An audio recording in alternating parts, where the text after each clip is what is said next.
the looks attract people. If you dress professional, you're gonna attract professional people around you. If you dress like a street person, you're gonna attract ghetto-ness and poverty. I mean, I think a lot of people are breaking down that barrier because people say that and then look at J. Cole and Jay-Z, how they have their hair. You don't look at them any differently, even though the hair is like not considered professional. You know That's just their hair and how they carry themselves up top. It's about the clothes, the assets they carry on them, and what they have behind closed doors. Like, for what you say, you're not a flashy dude, but do you have a suit in your closet? I do not. I should. Exactly. Why should you? I mean, for business events and exactly, stuff like that. Exactly my point. So you need to learn, as us men and women too, we need to learn how to dress the attire so we could get addressed appropriately. But to a certain extent, because you could say most that, definitely. But then I look at people who work at like Google. Be true to yourself. Them dudes that work at Google go to work in their pajamas, bro. Like, no one cares how they look. They care more about hair than what they're actually wearing. Like, people at Google, Apple, like those big companies, they wear whatever. They're comfortable. Facebook too. Like, I know people work at Facebook. They're not wearing no flashy suits or whatever. People want you for hair, not really for there. But also, I get what you're saying. Like, people don't really buy into a brand; they buy into you. That's my point. I'm getting at how you like put yourself together is what they buy into. But then other things, I could be dressing super bummy and be like a regular dude. If I put out like a fire video or a fire picture, people don't care. They're gonna be like, who shot that?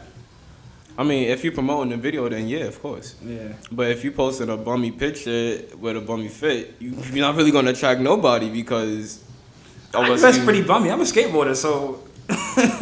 But I still attract people. I think it's more so how you treat people and what kind of energy you put out there. Mm-hmm. But yeah, I do think your looks and style have a big part of it. But I also think if you're good at talking, people just buy into you. Like, people most definitely buy into you. When I first started doing this, I used to always tell Django all the time. I'd be like, yo, you should be doing this and doing that. He's like, nah, you could do that because you have this, that, and the third. I'm like, what do you mean? Like, what I asked you, I was asking him. Every time I call my friends, I'd be like, yo, bro, like, why we still broke? We ain't broke. That's a good question. I would dare call mad people like, yo, what's up? You chilling? How's your mental? Why we still broke? Like, what can we do to make some money? And then, question. Yeah, I would always do that. So a lot of things he would say would be like, oh, because I don't have a portfolio. I'm like, your portfolio's right there. What are you talking about? Mm-hmm. He's like, oh, you can say that because you have a whole portfolio there. And I'm like, but these are photos. And I'm still, because I feel like after doing music videos for mad long, the norm was like mad annoying. Like, rappers hit you up, yo, how much you charge for a video shoot? Mm-hmm. At the time, I think I was charging like $300 for a video shoot. So the whole conversation got mad annoying. How much you charge for a video shoot? $300. Oh, that's kind of pricey. That's kind of pricey. But you flashing like mad jewelry, fake money, girls shaking their ass. That was another topic I meant to bring up too. That's a persona, feel me, that we need to address. A lot of these rappers don't have money. It comes from the people who support around them. That's a fact. They be wearing the people's, they wear their brother's jewelry, their sister's sneakers, their cousin's jeans, and they shoot a music video and they flash, the hood's money. And then they give it all back after That'd be the funniest part of it. You get $250 at the end, not the $300 they promised you. You get $250. And they be looking at you mad sus like, you try to grab it from them to So for me, that's definitely a persona, and you gotta fake it till you make it. And that's another reason why I say, feel me, how you put yourself together is how you should want to be addressed. But as a videographer, it's the same thing. You gotta fake it till you make it. So that was my point to telling Django. Mm-hmm. I'd be like, yo, how much you charging right now? He'd tell me, and I'd be like, nah, bro, you gotta charge a band. Mm-hmm. He'd be like, I can't charge him on a band. I'm like, why not? Why not? Yeah, why not? Speaking into existence. Yeah, not even that. No, he does really good work. I used to go to Google, bro. When I was making my prices, I went to Google and I was looking like professional photographers in New York City. And I was looking at their packages. I was looking at their packages and what they offer and looking at their work and shit. And I'm like, bro, I'm 10 times better than this. Like, this is how much they making? And I'm thinking like, all right, so why can't I charge like a band for a photo shoot? Same thing with videos. People say, you can't charge that. Yeah, I was charging mad people thousands of dollars for videos with no portfolio, bro. Just photos up there. Yeah, how much for a video? Oh, a band.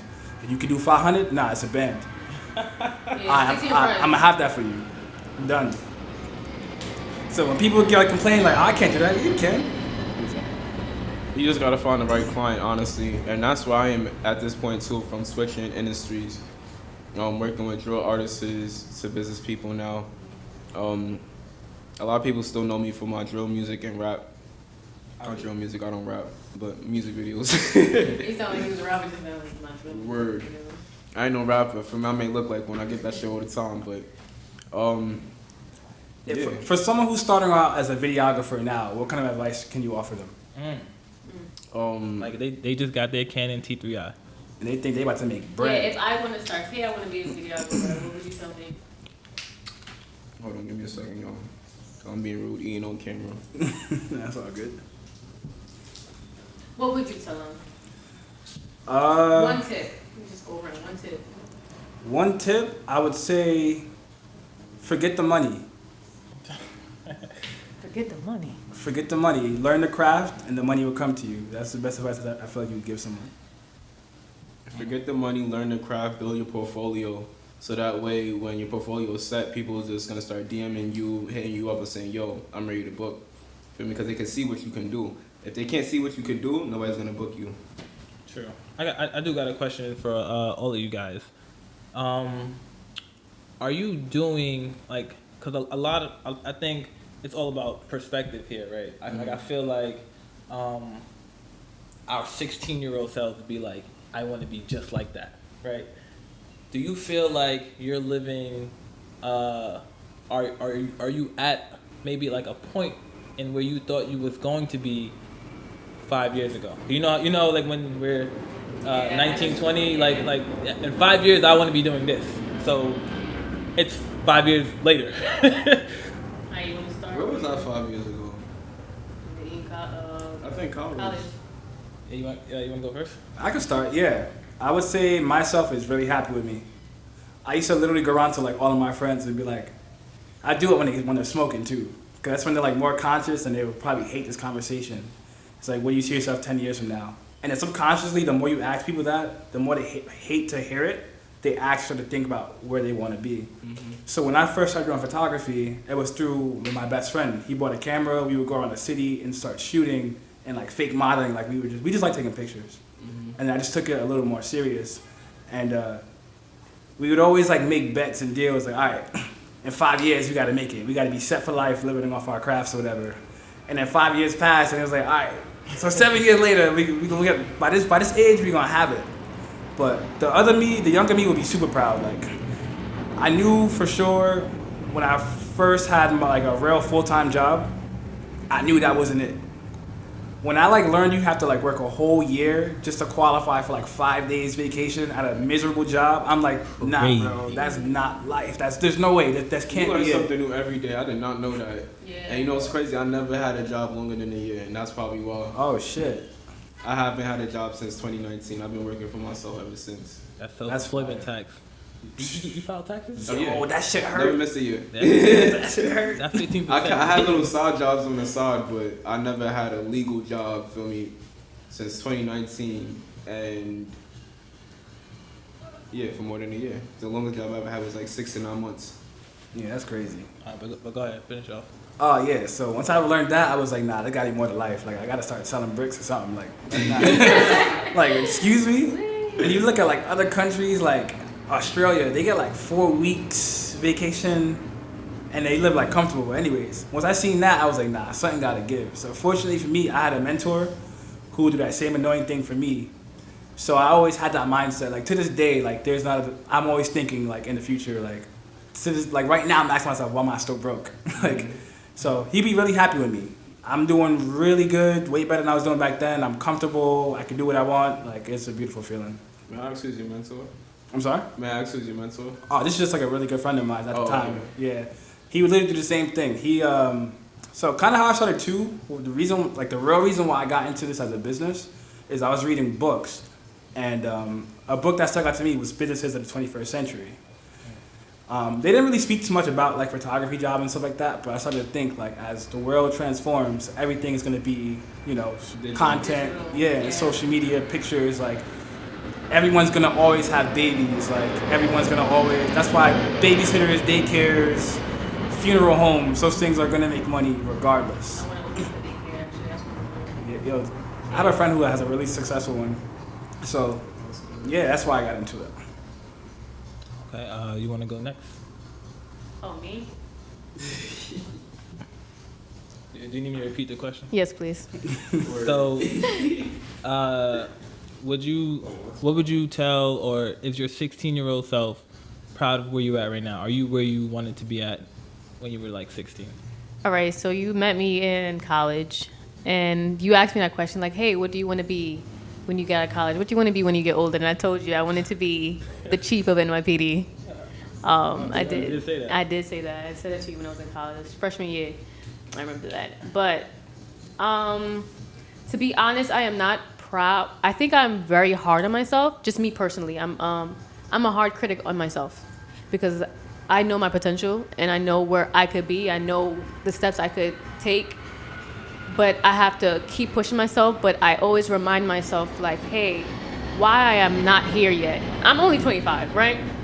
I'm young. People be always telling me, like, oh, well, you have your own crib. You got your own car. You've been by yourself since you was 18. You got your own money. You got your bachelor's degree. You about to get another degree. Like, you got your businesses. How are you not proud of yourself? And in my head, I'm like, I'm not where I want to be because my goal is generational wealth. And I'm not there yet. I know I'm not there yet, obviously. Financial freedom. I want that residual income. So it's like, am I proud of myself? No, but I'm just technically hard on myself. No, is your 16-year-old self proud of you? 16-year-old self proud of me? What are you telling 16-year-old Destiny right now?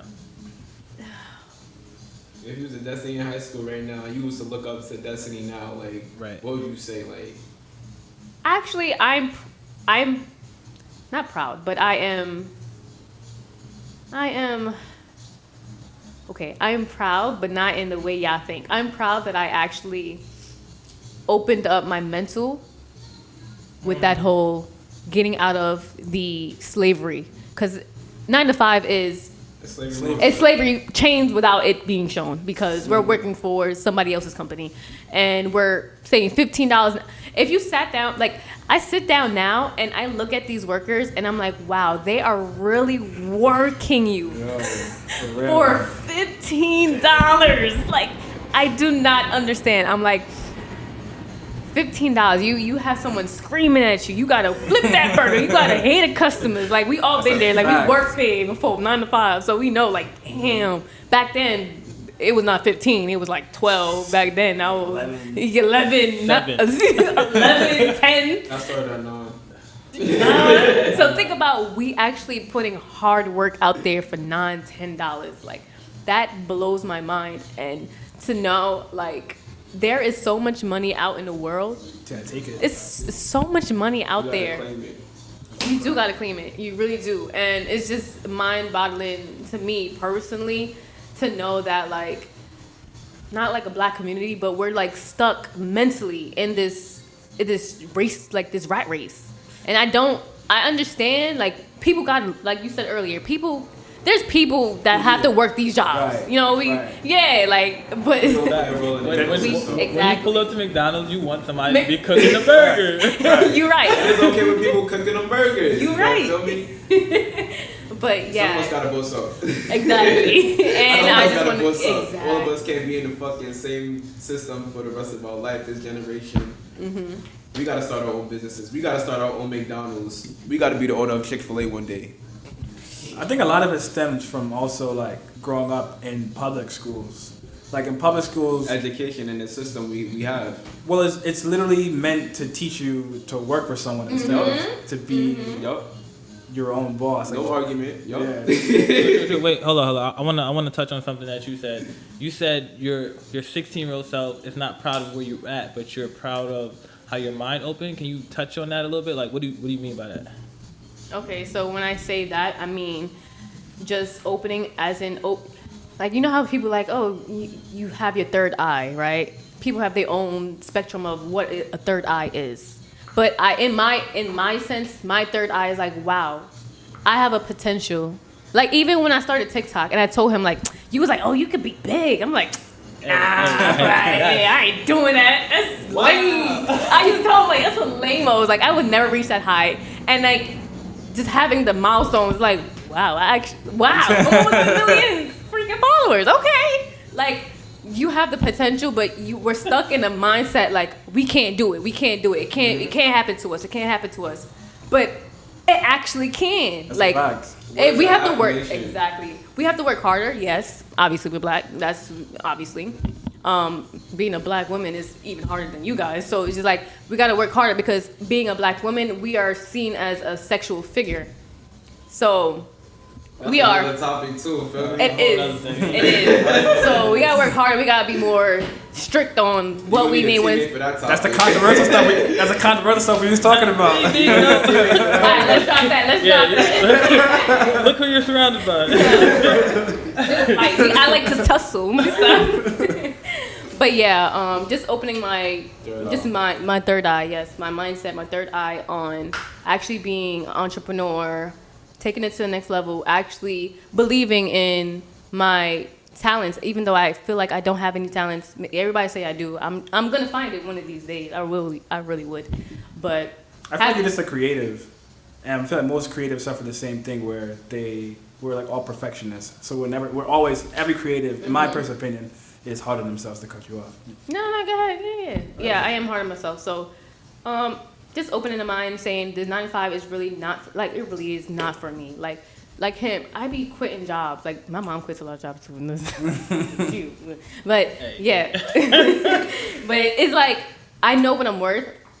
And it's just like, now being younger, I wanted a 9 to 5. I wanted a pension. I wanted to work for the government because that's what we were brought up. Conditioned. Yes, we were conditioned to have that mindset. Like, we work for the government for 25 years and we get this pension and we live a good life. Right. But the pension is what? A couple thousand. Like, what is that going to do? You're still in the rat race. Yeah, exactly. You're still just a rat. Exactly. So it's a slightly comfortable rat. I'm glad COVID happened. Just know that, because COVID actually changed my mindset mostly, because after COVID, nobody had a job. So I was like, damn, I'm gonna get my money. I have a child. I have a child. So at the end of the day, I'm a single mother. So So I have to TikTok references. Yeah, I gotta get it out in these streets. So I was like, you know what? I need to open up a business. You feel me? Because TikTok is booming. I can start promoting my own stuff. I don't need nobody to promote stuff. I can promote. Then it started getting successful. Then money started flowing. I said, oh, I don't have to work. I get up when I want to, but you get up early though. I'm not gonna lie. You create your own schedule. That's the freedom of it. You do, but the whole TikTok when they be like, oh, you quit a 9 to 5, but now you work 24 hours. That's kind of true. That is kind of true. Yeah. But you work at 24 hours so you could eventually get financial freedom. Yeah, we can talk this crap. Oh, you get you worked at 24 hours so eventually you could get financial freedom. So, because that's my problem too. I know exactly I want financial freedom in life, but I don't want to work 24 hours every day. Can I ask you a question? What's up? Do you feel like you'll ever achieve financial freedom to the point where you feel like you'll be comfortable in that sense? Wait, can I answer this? So I feel like I was actually just having like these revelations like recently, like the happily ever after that's like in our heads, like, okay, like even with like, you know, like relationships, you're like, oh yeah, it's gonna be good at a certain point where we don't have to worry about anything. And then even in that job, you're gonna be like, yeah, we're gonna have a good job where we're just like this image of you like just sitting on a porch looking at the water on this nice house. But the happily ever after that we have envisioned in our head, it doesn't exist. Like I seen this quote the other day: the reward for a good job is more work. Yeah, literally. So even when you're I feel like at these levels of like, even when like, let's say you have like 30 studios, right? Let's say you're whatever you're doing, and let's say, you know, you're big now, and so like at that point, like now it's just, now you're managing 30 studios. Now you're still working. You know, now you got like 7 TikTok accounts with 1 million followers, and you're managing brand deals and stuff like that, and like your bills become higher. So like, to answer that question, I don't feel like there's like this point, and I'm not there yet. So maybe there is. Yeah, I'm saying, maybe maybe there is, but like Elon Musk is sitting pretty. Not really, because he's Is still he? working. He's still working. He's still working. He's still working because he's not ready to retire yet. Exactly. But once he's ready to retire, I feel like there is a happiness ending at the end once you plan it. Feel me? But what if he said, all right, I'm going to build Tesla. When Tesla hits this milestone with this much investors, I'm done. I'm out. I hit financial freedom. I'm good. And then you get because I feel like when you first start off, when you first make your why, when you first start doing what you're doing to gain whatever it is you want, you say, hey, I'm doing this because I want to make $5 million. I want to retire my parents. I want to do this, do that. I want to be comfortable. But the things we like change every single day. So my why from back then is like a completely different. Yeah, it's completely different. But yeah, just want to say on that. No, I totally agree with you. Things do change and purpose do changes, but once again, once you reach your potential and your standpoint, where they've been jamming this whole time. Right? I've been moving to skate like, hold on. What was that? So let me ask you something too. Would your 16-year-old self be happy with you? Oh, so yeah, kinda 16-year-old self. I don't know what I wanted when I was 16, honestly. I forgot completely. But looking back from a 16-year-old mindset till now, I would be happy. I work for myself. I'm happy with what I do. I've been traveling. I've been living life. I have somebody to enjoy with. Congratulations. That's That's fire. cute. That's Aww, can we get an aww? Hashtag black men don't cheat. I know, but still, that We gonna pause for that one. But yeah, I am happy with myself. I'm 24. What more could I want? I have my own car. I don't got a house yet, but feel me. What more could I ask for? I'm satisfied, but then that's a problem too. I don't want to be satisfied, so I'm hard on myself because, I don't feel like I have enough. But at the end of the day, a lot of people at my age don't even have half the things I do have, and they're not doing the things I'm doing. So, you got to give yourself credit, and that's really what it comes down to, is really giving yourself credit. Nah, I feel that. Like, when she said that, I completely feel it, too. Because I'm hard on myself, too. So people are like, yo, you lit. Mm-hmm. Like what Django was saying, too. Everybody like, yo. say you lit from the outside, but I'm it's like- just like, us personally, we're fucking dying. We want more in life. We want this financial freedom. Like, we want you to book. Like, What about, support us. What about 16-year-old Django? Well, I would say, with all my revelations in the past couple of months, I would say, I am I'm doing everything that I wanted to do.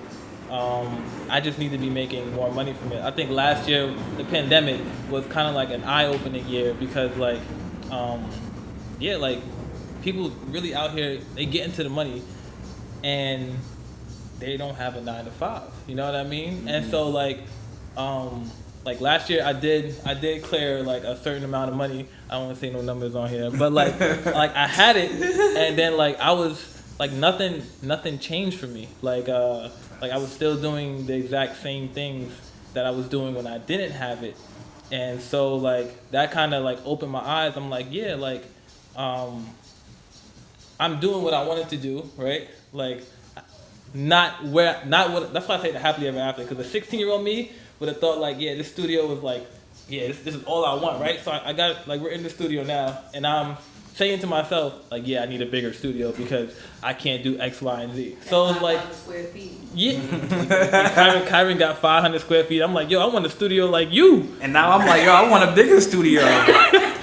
But I was thinking too, having my studio and other people hearing this, I was thinking so whenever I get new clientele, I don't mean to cut you off, by the way. No, you good. Whenever I get new clientele, I always ask them how they found me and stuff like that. Mm-hmm. And then I talk to my clients to see where they live, is the space accessible. So I was thinking too, this was my space is nice and all, but eventually I would want to, if I do close down, I would want to grow into a group of like-minded others and put money down on a bigger space, somewhere more closer or in the city where it's easily accessible to more traffic, right? But it's goes to show we always want more. Yeah. I was waiting for you to continue. That was the thing, we always want more. I feel you gotta you gotta be content in the process, because if there's no happily ever after, we have to be content doing the work that you're doing. you wouldn't be posting every day if you didn't enjoy it at least a little bit. Like nobody's sitting there with a gun to you. Yeah, I don't really. I don't post every day anymore. But before I did, yes. And I did it, I feel like, that's a whole nother, I'm saying TikTok back then, when it just started, it actually was fun. Now it's like business. I was watching Grant Cardone. I don't know if y'all ever watch Grant Cardone, but he was saying like, listen, TikTok, y'all slept on TikTok. If you have a business, you need to be on TikTok. TikTok is not fun anymore. It's more business minded. Like so it's promotion. You go ads, promotion. Monetize, Like people added oh, can you do a promotion for me on TikTok? Now I'm doing promotion. So now it's like, all right, now it's not business. It's not fun. I'll do it here and there as into fun. Try to keep my platform, like people still seeing me on the For You. But as back in the day, like we think about neat stuff or witty stuff to say or, act stupid.